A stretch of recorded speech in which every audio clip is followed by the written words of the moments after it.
Hey, so this is going to be another reaction video similar to the ones I do on What If Alt Hist, and this is going to be tackling a channel called Think Before You Sleep, which is a channel that comments on mostly gender issues and feminism, but he kind of tackles a lot of other things as well. So I'm going to be discussing three aspects of it today, which is psychology, which is a topic he talks a lot about, the fat shaming / body positivity movement, and lastly, gender issues and feminism. One thing about this commentary, unlike my What If Alt Hist videos, I do not have an advanced knowledge on any of these topics, probably no more than Think Before You Sleep does overall. But it's not as hard for me to make a commentary on this channel or the topics he talks about, because to be honest, his points are not nearly as intelligent as What If Alt Hist's points are, even though the points that What If Alt Hist talks about are things I am much more knowledgeable about. So that's why I think I'm qualified to go ahead and pick apart some of the things he says on his channel. Starting with the fat shaming movement, I actually do agree largely with Think Before You Sleep on this, and in that sense, that's probably one of the things that makes his channel interesting, is that, like What If Alt Hist, he does say a lot of things sometimes here and there that are good insights, but he just takes it sometimes way too far. Like, for instance, I agree with him that Tess Holliday, the morbidly obese model, is not a healthy or attractive person to be using as an inspiration for people who are plus size. I think it's good to have plus size models, just like we, have models who are thinner, but we don't want massively obese models who eat themselves to death any more than we want massively underweight models who starve themselves to death. Neither are healthy and neither are attractive. And for those of you that think I'm being a little bit cruel here, I was morbidly obese for a few years as a kid, and I can affirm for you, that both socially and physically it is not pleasant, because it does, cause you to get tired a lot more easily. And I remember one time I was stupid enough to enter into a 1-mile race, and oh my gosh, I just about had a heart attack. That's not good when you're in that bad a physical shape at age 13. Anyways, where I'm going with this is, Think Before You Sleep does criticize this movement and some of the extreme proponents of it who just try to portray, any form of, judgment of the health of extremely overweight people as negative, which, I don't agree with bullying obese people, and I don't agree with, some of the stereotypes that are attached to fat people. But, it is something that is within the realm of one's ability to control, and to try to put it in the same realm as something that someone can't control, like a physical disability that they're born with, that simply is just going way too far, And he's very right on that. But this is where our areas of disagreement start to come into play, though.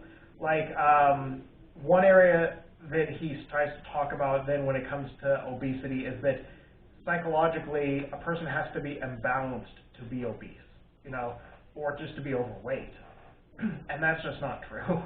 Okay, for what in common sense can tell you that? Because that would mean that the 70+% of people in the United States that are considered overweight would all have to be mentally unbalanced. And that's not possible. It's just simply not, And in fact, most people in the world would have to be mentally unbalanced.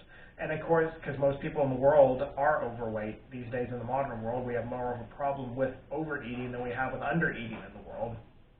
So it just shows inherently how wrong he is. Plus, he tries to go way too far in his own abilities to diagnose mental health issues, because he's not a psychologist, he's a school teacher. And even a psychologist, I know from watching, different channels on psychology and knowing some psychologists, would have to have a great amount of data in order to be able to diagnose somebody with a mental health condition.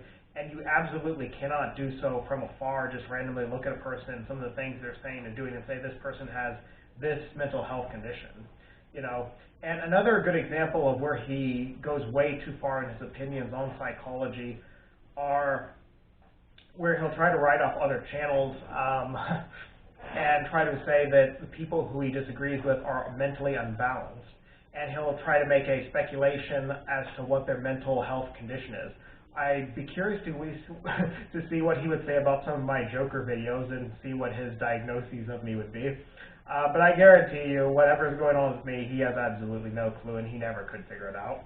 So, but going, back to what some of the actual commentaries that he's made, one he makes is of Rachel Oates when she did a video criticizing MGTOW, and he tries to say that because her voice tone is very high-pitched, that she must have a mental health condition and she's not capable of being listened to. Now, that is honestly just kind of absurd. Now could there be a connection between some women who have high-pitched voice tones and women who are the victim of abuse in their early years and thus have mental health issues as they grow older? Perhaps. But is there a direct correlation, and does that mean every time you run across a man or woman with a high-pitched voice that they were an abuse victim? No, that is not possible. That is just simply impossible. And the reason I know this is because I've known at least half the women I've known in my life talk that way with high-pitched voice tones, and most of them were not abuse victims growing up. In fact, I'd say very, very few of them were. So it just shows on the surface how silly really what he is saying is, and how he's mostly just taking something that could be a little bit true and then taking it way too far, way beyond what he has the potential to speculate on, And the last way he tends to do this a lot is when he talks about the issues of gender and feminism. Now, I do not identify as a feminist, as those of you who have seen any of my previous videos know. I lean on some topics with feminists and some topics not with feminists. But, it's a complicated topic. I had a sociology teacher in college who was a misandric, hateful feminist, and I really don't agree with feminists like that. But I've met some feminists who were not that way at all, who both focus on male issues as well as female issues, and really do just want to see a more egalitarian society. And I have to give credit where credit is due. Those are people that I can't help but agree with, and I usually support those feminists. But one of all Think Before You Sleep will very often try to merge them all into one camp, and we'll just try to say all feminists and all women in general, or all Western women in general, are epitomized by this one instance in this one example, and he'll use often reality TV show couples as his example, like one called Georgie and Anvita from 90 Day Fiancé, and I apologize if you've never seen the couple, but I've seen too much of that couple from that goofy show, so I find them interesting, and they're not even an example of a Western couple anyway, because Anvita's a Russian woman from Moscow, and Georgie's an anti-feminist man from Los Angeles who specifically says at the start of his interviews on the show that he does not want a feminist woman. So I don't know how they're an example of modern dating anyways, but going back to another example that he uses that's not from reality TV, because I don't know if everyone has seen that couple, that's why I don't want to use them as an example. He talks about a couple, he talks about this lady who was on a TEDx talk, who basically goes into all the things that she wants in a man when she dates, and she's a relatively liberal woman, you can tell by her overall attitudes and opinions, but she's very entitled.